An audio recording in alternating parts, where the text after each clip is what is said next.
নমস্কার, Rishibani institute of Vedic অ্যাস্ট্রোলজির পক্ষ থেকে স্বাগত জানাই আজকের জ্যোতিষ আলোচনায়। আমি শান্তনু আপনাদের সঙ্গে। আলোচ্য বিষয় বিশুদ্ধ জ্যোতিষ।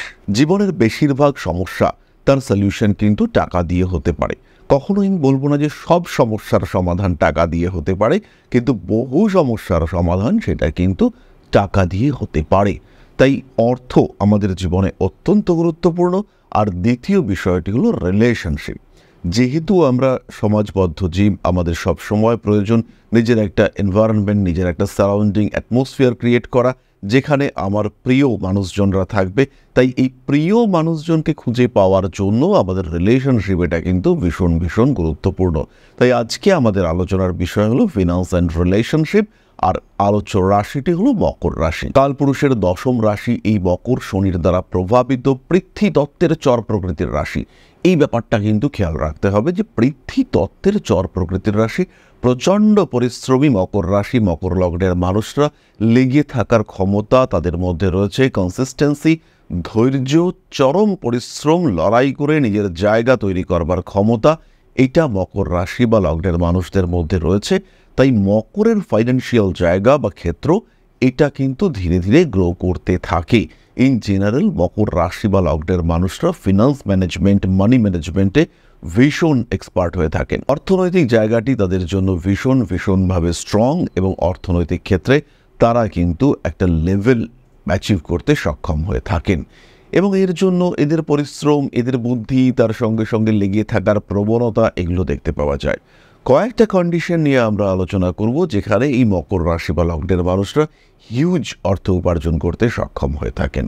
যদি জন্মকুণ্ডলিতে শুক্র অত্যন্ত বলবান হয় এবং তার সঙ্গে সঙ্গে সেই শুক্রের নক্ষত্র অধিপতি তিনি যদি কোনো মকর রাশি বা লগ্নের মানুষদের 3, 6, 10, 11 এই ঘরগুলিতে থাকে, সেই শুক্রের নক্ষত্র অধিপতির সঙ্গে যদি রাহু সম্পর্ক করে তাহলে তিনি কোটিপতি হতে পারেন। আবার মকর রাশি বা লগ্নের মানুষদের যদি মঙ্গল শুক্রের সঙ্গে চন্দ্রের সঙ্গে সম্পর্ক স্থাপন করে এবং সেই মঙ্গল যদি বলবান হয়, সেই ক্ষেত্রে সেই জাতক কিন্তু প্রবল উন্নতি করতে সক্ষম হয়ে থাকেন।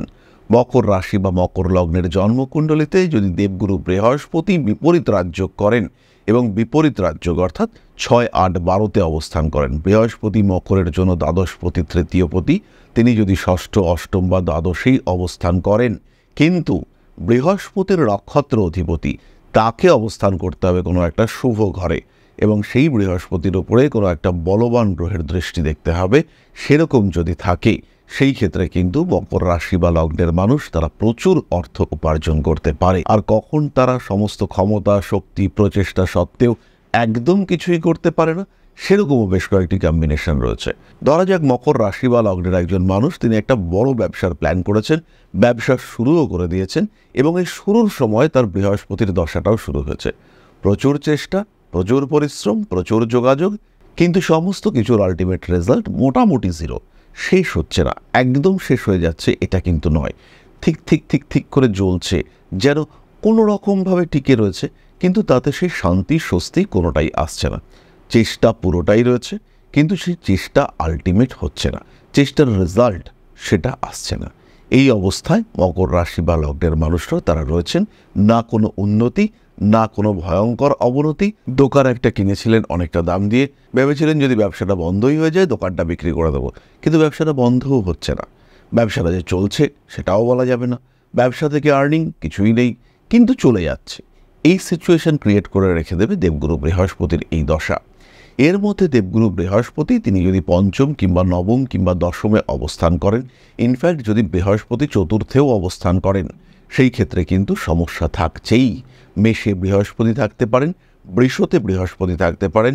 বৃহস্পতি কেবলমাত্র রোহিণী নক্ষত্রে যদি অবস্থান করেন আর কুণ্ডলিতে চন্দ্র যদি বলবান হয়, সেই ক্ষেত্রে ব্যবসায় ভালো উন্নতি আসবে এবং ডেভেলপমেন্ট আসবেই। আবার সেই বৃহস্পতি যদি অবস্থান করে থাকেন আর্দ্রা নক্ষত্রে রাহু দৃষ্ট হয়ে, সেই ক্ষেত্রেও কিন্তু ভালো রেজাল্ট আসতে পারে, সেই ক্ষেত্রেও টাকা আসতে পারে, কিন্তু সেই টাকা সোজা পথে আসা ভীষণ কঠিন। সেই টাকা যে স্মুথ ফ্লো সেটাও কিন্তু মারাত্মক কঠিন। প্রচণ্ড পরিশ্রম করতে হচ্ছে অর্থ উপার্জন করবার জন্য, পরিশ্রমের মা বাবা থাকছে না। এই অবস্থায় কিন্তু টাকা পয়সা আসতে পারে, উন্নতির সম্ভাবনা রয়েছে। সুতরাং মকর রাশি বা লগ্নের মানুষদের অ্যাভারেজ ফিনান্সিয়াল কন্ডিশন সেটা ঠিকঠাক হয়। সবচেয়ে বড় বিষয় মকর মানি ম্যানেজমেন্টটা বোঝে, কোন খাতে কিভাবে কতটা টাকা রাখবো, কোথায় ইনভেস্ট করলে আউটপুট বেশি আসবে, এই ব্যাপারটা সম্পর্কে মকরের কিন্তু একটা ভালো রকম উপলব্ধি দেখতে পাওয়া যায়। সঞ্চয়, টাকা পয়সা নিয়ে ব্যবস্থাপনা, এগুলো মকর বোঝেন এবং করতেও পারেন। সেভিংসের জায়গাটাও মকর বোঝেন এবং ফলে মকরের জীবনে খুব যে অর্থনৈতিক বিধ্বস্ততা নেমে আসে তা কিন্তু নয়। কখনো কখনো মকর রাশি বা লগ্নের মানুষদের মধ্যে একটা অদ্ভুত অ্যাগ্রেসিভ বিহেভিয়ার দেখতে পাওয়া যায়। যদি মঙ্গল তুঙ্গ হয়ে মকরেই অবস্থান করে কিংবা রবির কোনো একটা নেগেটিভ পজিশন হয়, সেই ক্ষেত্রে একটা অ্যাগ্রেসিভনেস দেখতে পাওয়া যায়। এবং এইরকম অ্যাগ্রেসিভ যে সমস্ত মকর রাশি বা লগ্নের মানুষরা, তাদের কিন্তু ফিনান্সিয়াল সেক্টরে একটা প্রবলেম দেখতে পাওয়া যায়। তাদের পক্ষে টাকা ধরে রাখা এটা কিন্তু মারাত্মক কঠিন হয়ে দাঁড়ায়। রবি যদি মকরের জন্মকুণ্ডলিতে মোটামুটি বলবান না হয় এবং অশুভ স্থানগত হতে হবে, রবিকে কিন্তু অবশ্যই মকরের উন্নতির জন্য মোটামুটি অশুভ ক্ষেত্রগত হতে হবে। যেমন রবি দশমে, রবি দ্বাদশে, এগুলো কিন্তু ভালো পজিশন রবির জন্য। ইনফ্যাক্ট মকর রাশি বা লগ্নের মানুষদের জন্মকুণ্ডলিতে তুঙ্গ রবিও বহু ডিস্টারবেন্স দিয়ে থাকে। কোনো কোনো সময় টাকা পয়সা এই তুঙ্গ রবি দিয়ে দেয়। অষ্টমপতি রবি চতুর্থে মেষ রাশিতে তুঙ্গ হয়েছে, বৈশাখ মাসে আপনার জন্ম হয়েছে। এই ক্ষেত্রে কিন্তু আপনার স্ট্রেস, টেনশন, প্রচুর টাকা পয়সা আছে, টাকা পয়সা রাখতে পেরেছেন, জমাতে পেরেছেন, কিন্তু ভয়ঙ্কর অ্যাংজাইটিতে ভুগছেন। টেনশন, পারিবারিক সম্পর্কগুলি থেকে দূরত্ব ক্রমাগত বেড়ে চলেছে। এই ঘটনা আপনার সঙ্গে ঘটতে পারে। সুতরাং মকর রাশি বা লগ্নের মানুষদের সাধারণ জীবনে অর্থনৈতিক একটা ঠিকঠাক অবস্থা এটা আমরা দেখতে পাবো। শুভ যোগ থাকলে পরে তারা যথেষ্ট উন্নতি করতে পারবেন। আর যদি বাধা বিপত্তি সমস্যা আসে, সেই সমস্যা অতিক্রম করা ভীষণ কষ্টসাধ্য হয়ে দাঁড়ায়, সেই ক্ষেত্রে আমি বলবো প্রত্যেক মকর রাশি বা লগ্নের মানুষ তারা অবশ্যই অ্যাস্ট্রোলজিক্যাল কনসালটেন্সি ফেস করবেন। তাদের অবশ্যই জীবনে পরিবর্তন আনার জন্য একটা জ্যোতিষ বিচার, জ্যোতিষ পরামর্শ করা যেতে পারে। বাধা বিপত্তি অতিক্রম করা আপনার জন্য অবশ্যই সম্ভব। আর যদি জ্যোতিষ বিচার বা জ্যোতিষ পরামর্শের প্রয়োজনীয়তা অনুভব করেন, সেই ক্ষেত্রে আমরা রয়েছি আপনাদের পাশে। খেয়াল রাখতে হবে উত্তর এবং দক্ষিণ কলকাতার সঙ্গে সঙ্গে দুর্গাপুর এবং আগরতলাতেও আমরা থাকছি। দুর্গাপুরে মাসের শেষ বৃহস্পতিবার এবং আগরতলায় মাসের শেষ সোম এবং মঙ্গলবার আমরা থাকছি। অবশ্যই প্রেয়ার অ্যাপয়েন্টমেন্ট বুকিং করে আপনাকে আসতে হবে। তবে সেই সমস্যার বেশিরভাগ ক্ষেত্রে সমাধান সম্ভব। সমস্যার সমাধান আপনার হাতেই রয়েছে, সেই সমাধান খুঁজে বার করবার দায়িত্ব আলটিমেটলি আপনাকেই নিতে হবে। তথাপি আপনার সঙ্গে থাকবো আমরা। এরপরে আমরা চলে আসবো রিলেশনশিপের কথায়। এই প্রসঙ্গে একটি কথা বলি, এই যে আমরা রাশিফল কিংবা রাশি সংক্রান্ত আলোচনা করি, বহু মানুষ দেখছেন যে বিষয়গুলি তাদের সঙ্গে মিলছে না। বেসিক্যালি না মেলার সলিড রিজন রয়েছে। রিজন অনেকগুলো। প্রথমত হচ্ছে একটা টাফ ট্রানজিট। এই মুহূর্তে গোচর মারাত্মক কঠিন চলছে। বর্তমান গ্রহ অবস্থানে আমরা দেখতে পাচ্ছি চতুর্দিকে অ্যাক্সিডেন্ট, ঝামেলা, মানুষের মধ্যে বিতৃষ্ণা, অস্বস্তি, অশান্তি, উগ্রতা, তার সঙ্গে সঙ্গে পারিপার্শ্বিক পরিস্থিতির জটিলতা, জিনিসপত্রের আকাশ ছোঁয়া দাম। যে এনভায়রনমেন্টে আমরা রয়েছি এটা যেন একটা ধ্বংসাত্মক নেগেটিভ এনভায়রনমেন্ট, এবং এই পরিস্থিতিতে বেশিরভাগ বিষয় সেটা কিন্তু নেগেটিভিটির দিকে যাচ্ছে। মানুষের এক্সপেকটেশন চরম। গতকাল আমি চেম্বারে ছিলাম, এক ভদ্রলোক, তিনি রেন্টেড হাউসে থাকেন, ভাড়া বাড়িতে থাকেন, এবং তার পেশা হচ্ছে গিয়ে একদম সাধারণ ব্যবসা। কোনো রকমে তার দিন চলে। বয়স তার 45, আমারই মতন বয়সী। এই অবস্থায় তিনি ভাবছেন আমি কি করে কোটিপতি হতে পারবো। এই যে আনলিমিটেড এক্সপেকটেশন, এটাই কিন্তু মানুষের মধ্যে ইরিটেশন তৈরি করেছে। তার জন্মকুণ্ডলী দেখে আমি রিয়েলাইজ করলাম যে কোনোভাবে এই কুণ্ডলিতে ডেভেলপমেন্ট আনা সম্ভব নয়। টাকা আসলে তার থেকে বেশি টাকা ব্যয় হয়ে যাচ্ছে, এবং সেটাই হবে। দ্বাদশের রাহু রয়েছে। দ্বাদশের রাহু এবং শুক্রের অবস্থান একজন মানুষকে শেষ করে দিতে পারে। বিলাসিতা, হিউজ এক্সপেকটেশন, নিজেকে জাহির করার প্রচেষ্টা, কোনোভাবেই লিমিটেশন রাখা যাবে না। তো এই অবস্থায় মানুষটি ভাবছেন যে আমি কী করে কোটিপতি হতে পারবো, যেটা নেক্সট টু ইম্পসিবল। তো এই অবস্থায় সেই মানুষটি যদি ভাবেন যে আমার রাশিফল মিলবে, তো সেক্ষেত্রে সেটা মিলবে না। এরই সঙ্গে সঙ্গে রয়েছে ব্যক্তিগত জন্মকুণ্ডলী, রয়েছে বর্তমান দশা। আমি বেশিরভাগ ক্ষেত্রে একটা পরিসংখ্যান মেনটেন করবার চেষ্টা করি। আমি দেখলাম যে রিসেন্টলি গত 1.5 বছরে যে সমস্ত মানুষরা আমাকে দেখিয়েছেন, তাদের অ্যাভারেজ দশাগুলি খারাপ চলছে। এটা ইউনিভার্সের একটা সংকেত যে অ্যাভারেজ মানুষদের এই সময়গুলো এটা কিন্তু খুব একটা সাপোর্টিভ চলছে না। বিদেশ থেকে মানুষকে ফিরে আসতে হচ্ছে, প্রচুর পড়াশোনা করেছেন, বিদেশ যাত্রার জন্যেই করেছেন, ব্যাক করে আসতে হচ্ছে, কিংবা যেতেই পারছেন না, ভিসা হচ্ছে না। সমস্ত ফিল্ডগুলো, সমস্ত সেক্টরগুলো যেন স্যাচুরেটেড হয়ে যাচ্ছে, সমস্ত জায়গাগুলো যেন সম্পৃক্ত হয়ে যাচ্ছে, নতুন ক্ষেত্র আর পাওয়া যাচ্ছে না। প্রচুর মানুষ, তাদের বিয়ে হচ্ছে না, মানুষ বিয়ে করতে চাইছেন না, ভয় পাচ্ছেন বিয়ে করতে।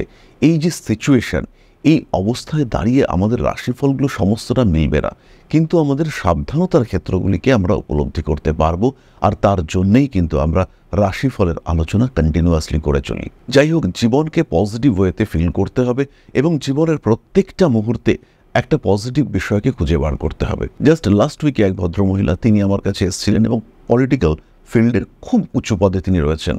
তার জন্মকুণ্ডলিতে রাহু মঙ্গল দশমে রয়েছে। তো এই রাহু মঙ্গল দশমে থাকবার জন্য প্রফেশনাল কারণে তাকে একবার অ্যারেস্টেড হতে হয়েছিল। তিনি এই কথাটা বলতে গিয়ে কেঁদে ফেলেছেন। তার এতটাই সম্মানে লেগেছে যে তিনি চোখ থেকে তার জল বেরিয়ে গেছে। কিন্তু রাহু মঙ্গল কম্বিনেশন, এবং সেই রাহু মঙ্গল কম্বিনেশনের উপরে শনির দৃষ্টি রয়েছে, বুধ জন্মকুণ্ডলিতে নিচস্থ হয়ে রয়েছে। এই অবস্থায় রাহু মঙ্গল কম্বিনেশন জেনারেলি ক্যান্সার ইন্ডিকেট করে। রাহু মঙ্গল কম্বিনেশনের কারণে তার যে জেল যাত্রা হয়েছে, সেটার কারণে তিনি কিন্তু বেঁচে গিয়েছেন এবং তার 68 ইয়ার্সে এসেও মোটামুটি সুস্থ তিনি। এই কম্বিনেশন সুস্থ থাকতে দেয় না। তাকে যে 3 দিন বা 4 দিনের জন্য অ্যারেস্টেড থাকতে হয়েছিল, সেটা কিন্তু তার বিশাল কষ্ট হয়নি। মানসিক দিক থেকে তিনি ভেঙে পড়েছেন, কিন্তু 3 দিন বা 4 দিন পরে তিনি আবার ফ্রি। তাকে মনোকষ্ট পেতে হয়েছে, কিন্তু শারীরিক দিক থেকে এই রাহু মঙ্গল ভয়ঙ্কর কষ্ট দিতে পারত, সেটা তাকে ফেস করতে হয়নি। তো এই যে পজিটিভিটি, সেই পজিটিভিটিটা খুঁজে নিতে হবে। এই যে খারাপটা হলো, এর ফলে কোনো একটা বড় খারাপের থেকে হয়তো আমি মুক্তি পেলাম, এই বিষয়টা কিন্তু আমাদেরকে উপলব্ধি করতে হবে, এবং এটাই শান্তি খুঁজে বার করবার প্রসেস। যাই হোক না কেন, রিলেশনশিপের কথায় আমরা চলে আসি। মকর রাশি বা লগ্নের মানুষরা কর্মপরায়ণ, এরা রেসপন্সিবল, কিন্তু খুব রোমান্টিক নয়। মকর রাশি বা লগ্নের মানুষদেরকে নিজের কাজের জন্য বহু সময় একা হয়ে যেতে হয়, কখনো ভার্চুয়াল সেপারেশন। স্বামী স্ত্রীর মধ্যে ভীষণ ভালো সম্পর্ক, কিন্তু স্বামী ডিফেন্সে চাকরি করেন, লাদাখে তার পোস্টিং, স্ত্রী রয়েছেন কলকাতায়। এই ঘটনা আমরা মকরের ক্ষেত্রে বারবার দেখতে পাই। মকরের কর্তব্য দায়িত্ববোধের কোনো অভাব নেই, কিন্তু স্বামী স্ত্রী একসাথে বসে যে দুটো কথা বলবেন, সেখানে একটা অদ্ভুত ঘাটতি দেখতে পাওয়া যায়। সেখানে কিন্তু মকর অনেকটাই পিছিয়ে থাকেন। মকরের জীবনে কিন্তু অনেকটাই গ্যাপ দেখতে পাওয়া যায়, অনেকটাই বড় শূন্যতা সৃষ্টি হতে দেখতে পাওয়া যায়। আরেকটা বিষয় আমরা মকরের ক্ষেত্রে বারবার দেখতে পাই, সেটা হলো একটা জীবনী শক্তির অভাব। স্বামী কিংবা স্ত্রীর মধ্যে এই জীবনী শক্তির অভাব, এটা দেখতে পাওয়া যায়। মকরের স্বামী কিংবা স্ত্রী কিংবা প্রেমিক কিংবা প্রেমিকা, তাদের মধ্যে একটা রোগাক্রান্ত হওয়ার, শারীরিক দিক থেকে তারা ভুগছেন, ছোট্ট ছোট্ট কারণে মাঝে মাঝেই ভুগছেন, এই ব্যাপারটা আমরা বারবার দেখতে পাই। কারণে অকারণে শারীরিক সমস্যা, এটা মকরের পার্টনারদের ক্ষেত্রে মাঝে মাঝেই দেখতে পাওয়া যায়। মকরের রেসপন্সিবিলিটির কারণে, মকরের দায়িত্ব কর্তব্যবোধের কারণে সঙ্গের মানুষটা কিন্তু মকরকে নিয়ে ভীষণ গর্ব অনুভব করেন, তাকে ভালোবাসেন এবং তার সঙ্গে থাকতেও সঙ্গের মানুষটা ভীষণ পছন্দ করেন। তাই মকর রাশি বা লগ্নের মানুষদের ম্যারিড লাইফ, এটা মোটামুটি হ্যাপি যেতেই দেখতে পাওয়া যায়। জন্মকুণ্ডলিতে গ্রহ অবস্থান মারাত্মক খারাপ না হলে পরে সেই ক্ষেত্রে কিন্তু তারা মোটামুটি হ্যাপি লাইফ লিড করতে পারেন। মকর রাশি বা লগ্নের মানুষদের স্বামী বা স্ত্রী, তাদেরকে আমরা চাকুরি বা কোনো প্রফেশনের সঙ্গে ইনভলভ থাকতে দেখতে পাই। সুতরাং মকর রাশি বা লগ্নের মানুষদের যে বিবাহিত জীবন কিংবা অর্থনৈতিক অবস্থা, তার সম্পর্কে আমরা একটা ধারণা পেলাম, এবং আলটিমেটলি এটা আমরা বুঝলাম যে পুরো ব্যাপারটা কিন্তু রাশি বা লগ্নের উপরে 100% ডিপেন্ডেন্ট নয়, গ্রহ অবস্থানের উপরে ভরসা রাখতে হবে। মকর রাশির একজন মানুষ, তার সপ্তমে মঙ্গল নিচস্থ হয়ে রয়েছে, আর স্বামী বা স্ত্রী রোগে ভুগবে। আবার এই মঙ্গলই লগ্নে তুঙ্গ হয়ে রয়েছে, স্বামী কিংবা স্ত্রীর মাধ্যমে সেই ভদ্রলোক ভীষণভাবে পরিতৃপ্ত হবেন, কিন্তু এই মহিলা বা এই পুরুষ, এর মেজাজ, এটা কিন্তু ম্যারিড লাইফ বা ফ্যামিলির ক্ষেত্রে ভালো রকম সমস্যা সৃষ্টি করবে। এরকম আপস অ্যান্ড ডাউনস আমরা মকরের ক্ষেত্রে দেখতে পাবো, গ্রহ অবস্থান, দশা ইত্যাদির উপরে ভিত্তি করে। এবার আমরা চলে আসব আলোচনার পরবর্তী পর্যায়ে। যারা জ্যোতিষ শিখতে চাইছেন, যাদের জ্যোতিষের প্রতি আগ্রহ রয়েছে, সরাসরি সংযুক্ত হতে পারেন ঋষিবাণীর সঙ্গে, কারণ পশ্চিমবঙ্গে বা বাংলা ভাষায় সর্বপ্রথম ঋষিবাণী ইন্ট্রোডিউস করতে চলেছে এমন একটি কারিকুলাম, যেখানে একটি কোর্সের মধ্যে আপনি 4টি বিষয় শিখতে পারবেন। জ্যোতিষ, বিশুদ্ধ জ্যোতিষ, তার সঙ্গে হস্তরেখা বিদ্যা, সংখ্যাতত্ত্ব, বাস্তুশাস্ত্র, এই সবকটি বিষয় একসাথে একটি কোর্সে শিখতে পারবেন। অথেন্টিক কোর্স ভেরিফিকেশন করা যাবে। আপনার রেজিস্ট্রেশন নাম্বার, সার্টিফিকেটগুলি আপনি পাবেন অথেন্টিক সার্টিফিকেট, এবং তারপরে যে প্র্যাকটিস করবেন সেই ক্ষেত্রটি হবে সম্পূর্ণ উন্মুক্ত। সুতরাং জ্যোতিষ যারা শিখতে চাইছেন, ঋষিবাণী তাদের অন্যতম প্রধান পছন্দ, প্রধান গন্তব্য। তাহলে দেরি না করে সংযুক্ত হন ঋষিবাণীর সাথে। এবার আমরা চলে আসব আলোচনার পরবর্তী পর্যায়ে, অর্থাৎ আপনাদের প্রশ্নে জ্যোতিষের উত্তর। তবে তার আগে ছোট্ট একটি বিষয় আপনাদের সঙ্গে শেয়ার করতে চাইব। আশা করি পরমপিতার আশীর্বাদে সবাই খুব ভালো আছেন। জীবনে চলার পথে বিভিন্ন সময় বিভিন্ন ক্ষেত্রে আমরা প্রত্যেকেই কিছু না কিছু জনহিতকর কার্য করে থাকি। রাস্তায় যদি একজন মানুষ এসে আমাদের কাছে সাহায্য চায়, আমরা যতটুকু সম্ভব তাকে সাহায্য করবার চেষ্টা করি। কখনো কিছু অর্থের বিনিময়ে, কখনো তাকে কিছু খাদ্য সামগ্রী কিনে দিয়ে, কখনো গাছের জল দিয়ে, কখনো পাড়ার রাস্তার কুকুরটিকে খেতে দিয়ে আমরা সমাজের উন্নতি করবার চেষ্টা করি। আমরা সমাজের প্রতি আমাদের সামাজিক দায়বদ্ধতা পালন করবার চেষ্টা করি। কারণ প্রত্যেকেই আমরা মানুষ, প্রত্যেকের মধ্যেই রয়েছে মনুষ্যত্ব, প্রত্যেকেই আমরা অপরকে সাহায্য করবার জন্য অল্প বিস্তর দায়বদ্ধ। এই ভাবনা নিয়েই অধ্যাত্ম, সেবা এবং প্রকৃতি পূজনের ব্রতী হয়েছে আমরা। আপনাদের সহযোগিতায় গঠন হয়েছে পরম ব্রহ্ম মিলন মঠ ও সেবাশ্রম। দীর্ঘদিন ধরেই, প্রায় বিগত 3 বছর ধরে বিভিন্ন সময়ে, বিভিন্ন অবস্থায়, বিভিন্ন পরিস্থিতিতে মানুষের পাশে গিয়ে আমরা দাঁড়িয়েছি। মানুষের পাশে যতটা সম্ভব সাহায্য করবার চেষ্টা আমরা করেছি আমাদের ক্ষুদ্র সামর্থ্যে। বারংবার আমরা পেয়েছি আপনাদের সাহচর্য, বারংবার আপনারা বাড়িয়ে দিয়েছেন আপনাদের সহযোগিতার হাত। তাই আরও একবার আপনাদের সামনে আজ আমি আবার এসেছি পরবর্তী কর্মসূচিকে বাস্তবায়িত করবার জন্য। বিগত দিনগুলিতে বিভিন্ন সময়ে আমরা বিভিন্ন ক্ষেত্রে ডোনেশন কর্মসূচি করেছি। আমরা শীতকালে কম্বল বিতরণ করেছি, মোজা, চটি বিতরণ করেছি, মশারি বিতরণ করেছি ডেঙ্গুর সময়, করোনার সময় খাদ্য সামগ্রী বিতরণ করেছি আমরা। তার সঙ্গে সঙ্গে ছোট ছোট শিশুদের পড়াশুনো এগিয়ে যাওয়ার জন্য সারা বছরের সমস্ত শিক্ষা উপকরণ আমরা বিতরণ করেছি। তাদের সঙ্গে আমরা সময় কাটিয়েছি। এদের শিক্ষার ক্ষেত্রে যাতে ডেভেলপমেন্ট হয়, তাই বেশ কিছু এলাকায় আমরা সম্পূর্ণ বিনামূল্য কোচিং সেন্টার পরিচালনা করছি। এবং বিশেষ বিষয়টি হলো যে প্রত্যেকটি ক্ষেত্রেই আপনারা কিন্তু প্রত্যক্ষ বা পরোক্ষভাবে আমাদের সঙ্গে আছেন। এই কর্মসূচিগুলিকে সঠিকভাবে এগিয়ে নিয়ে যাওয়ার জন্য এবার প্রয়োজন হয়ে পড়েছে একটি পরিকাঠামো, একটি সুগঠিত আশ্রমের, যেখানে বেশ কিছু মানুষ আশ্রয় পাবে, যেখানে বেশ কিছু বৃদ্ধ বৃদ্ধা তাদের দিনগুলিকে আরেকটু খুশির মধ্যে নিয়ে আসতে পারবেন, যেখানে বেশ কিছু অসহায় শিশু তাদের অভিভাবক খুঁজে পাবে, যেখানে বেশ কিছু নিষ্পাপ প্রাণ বিকশিত হওয়ার সুযোগ পাবে, যেখানে বেশ কিছু নিষ্পাপ প্রাণী তারা তাদের আশ্রয় খুঁজে পাবে। এই আশ্রম পরিকল্পনার জন্য, তার পরিকাঠামো নির্মাণের জন্য আমরা একটি জায়গা সিলেক্ট করেছি। সেই জায়গাটি ক্রয় করবার জন্য প্রয়োজন বিপুল অর্থের, যেটি কেবলমাত্র আমাদের প্রচেষ্টায় সংগ্রহ করা অসম্ভব। তাই আপনাদের প্রত্যেকের কাছে ছোট্ট অনুরোধ, প্রত্যেকেই অল্প অল্প করে এগিয়ে আসুন। প্রত্যেকের বিন্দু বিন্দু অনুদানে একদিন সিন্ধু স্বরূপ গড়ে উঠবে পরম ব্রহ্ম মিলন মঠ ও সেবাশ্রম। আমাদের প্রত্যেকের স্বপ্ন সমাজের জন্য কিছু করে যাওয়ার, সমাজকে উন্নততর পর্যায়ে নিয়ে যাওয়ার।